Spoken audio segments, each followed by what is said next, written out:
सो जैसा कि सनराइज़र्स हैदराबाद ने तो अपनी रिटेंशंस का ऐलान कर दिया है बीसीसीआई के सामने, और पैट कमिंस, हेनरिक क्लासन और अभिषेक शर्मा को अभी ऑफिशियली रिटेन किया है। तो इसी तरह से हम बाकी टीम्स पर भी हमारी नज़र है कि बाकी टीम्स हैं जो वो किस किस तरह से अपने प्लेयर्स को, किन किन प्लेयर्स को रिटेन करेंगी।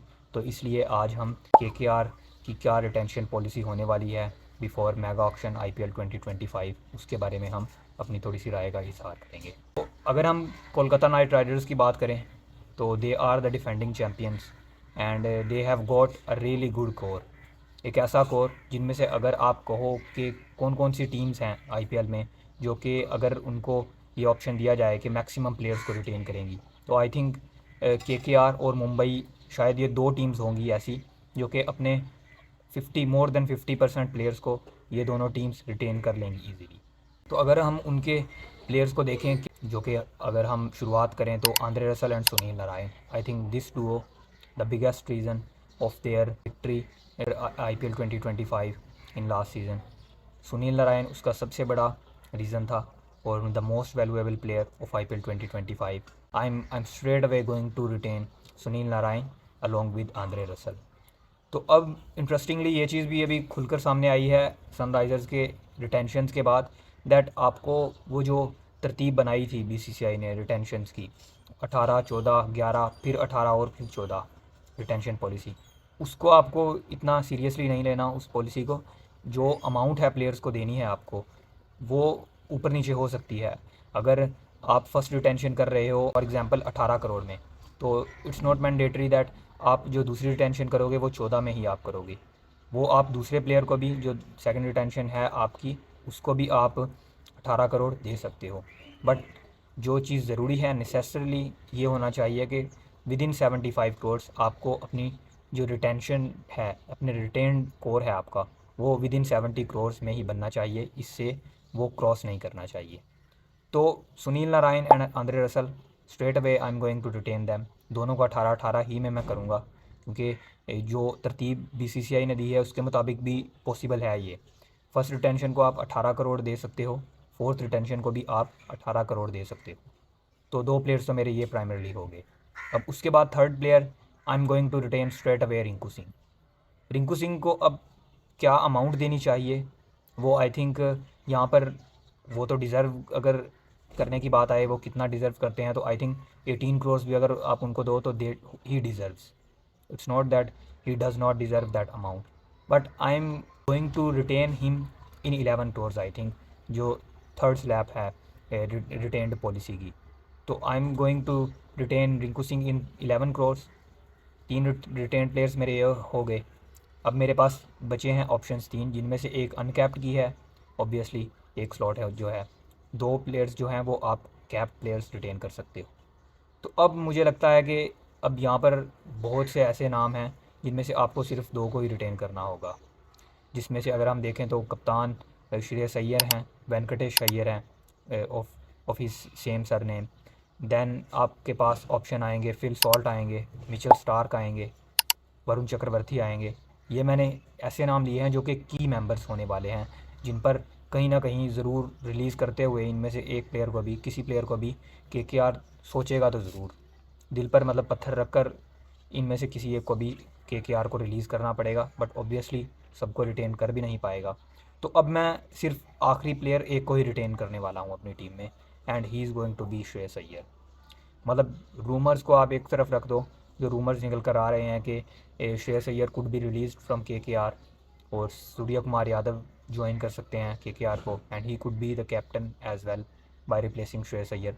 But I think it would not be a great call for KKR, क्योंकि एक कप्तान ने जब आपको एक टूर्नामेंट जितवाया है तो आप क्यों उसको रिप्लेस करना चाहोगे, ये आई थिंक मेरी समझ से बाहर है। अभी तो वैसे ऑफिशियली भी ये नहीं अनाउंस हुआ कि केकेआर की क्या डील होने वाली है श्रेयस अय्यर के साथ, बट आई थिंक उनको, अगर मैं अपना ओपिनियन दूं तो उनको रिटेन कर लेना चाहिए। और 14 करोड़ की जो सेकंड स्लैब बचती है उसमें I think Shreyas Iyer should be easily adjusted in 14 crore slab. तो अब मैंने जो चार प्लेयर्स रिटेन किए हैं वो पूरी तरतीब से रिटेन हुए हैं। आई थिंक पहली रिटेंशन सुनील नारायण 18 करोड़ में, सेकंड श्रेयस अय्यर 14 करोड़ में, थर्ड जो है वो रिंकू सिंह 11 करोड़ में, फिर जो है fourth retention Andre Russell 18 crore में। अब बचती है ऑप्शन 1, जिसमें से नाम है Varun Chakravarthy, Mitchell Starc, Phil Salt, Venkatesh Iyer, जो कि नुमाया नाम है। अब इनमें से आप एक को रिटेन तो ईजिली कर सकते हो 14 करोड़ में फिर से, या फिर XYZ अमाउंट वो वेरी भी कर सकती है।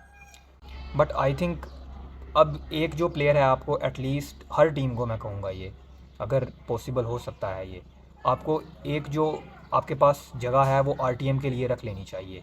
क्योंकि अगर आप इनमें से मिसाल के तौर पर आप रिटेन कर लेते हो मिचेल स्टार को 14 करोड़ में, आई डोंट थिंक कि वो 14 करोड़ में अपनी 24 करोड़ की सैलरी छोड़कर 14 में सेटिस्फाई होंगे। आई डोंट थिंक कि वो होंगे। लेकिन अगर आप कर भी लेते हो तो आपके पास वो RTM का फिर जो यूज़ है वो आप नहीं कर सकते। आपने अपना मैक्सिमम बजट भी खर्च कर दिया अपने प्लेयर्स पर और आपके पास RTM भी फिर नहीं बचेगा। तो इसलिए मेरी यही सजेशन होगी कि KKR should leave one spot for RTM, और वो RTM में आप बहुत अच्छे से उसका यूज़ कर सकते हो एक्चुअली। फॉर एग्ज़ाम्पल जो मैंने नाम लिए हैं अभी, फिल शॉट पर अगर जाती है, क्योंकि मेगा ऑक्शन में ऐसा तो नहीं होगा कि हर प्लेयर पर ही 15-15 20-20 करोड़ बोली जाएगी।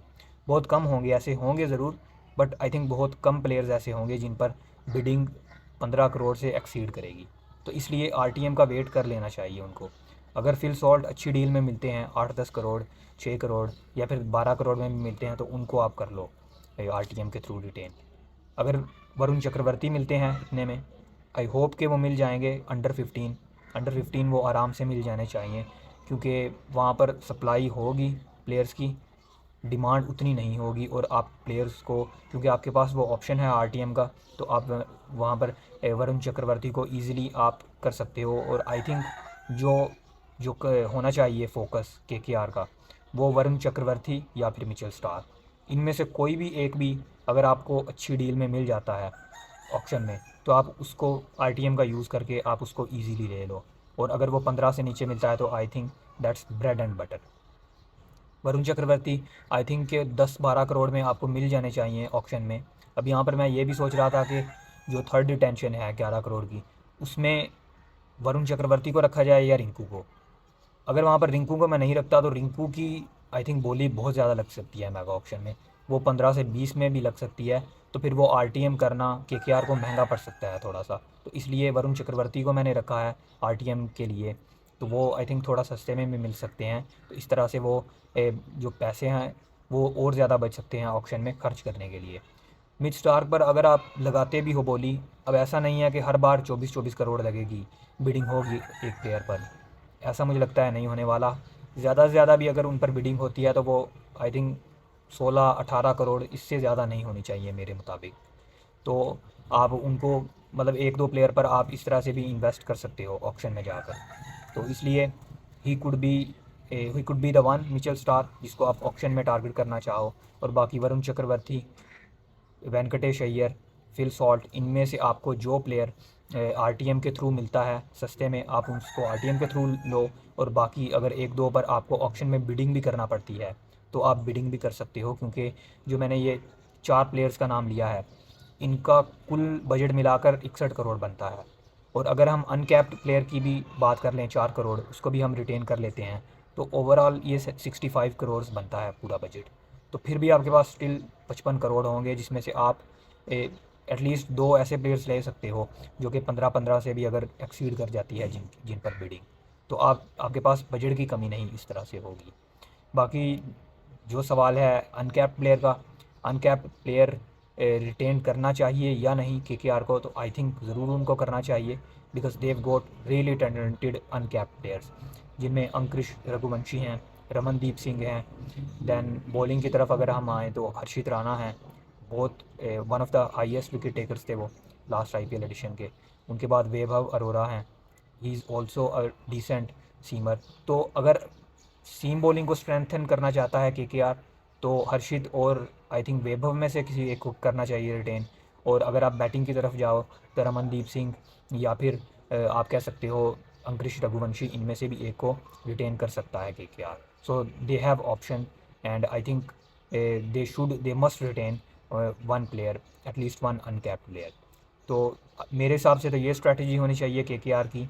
और अब देखते हैं कि ऑक्शन में क्या होगा, या फिर जो 31 अक्टूबर की जो डेट दी है बीसीसीआई ने, उससे पहले क्या पॉलिसी अपनाती है केकेआर की मैनेजमेंट अपनी रिटेंशन पॉलिसी में।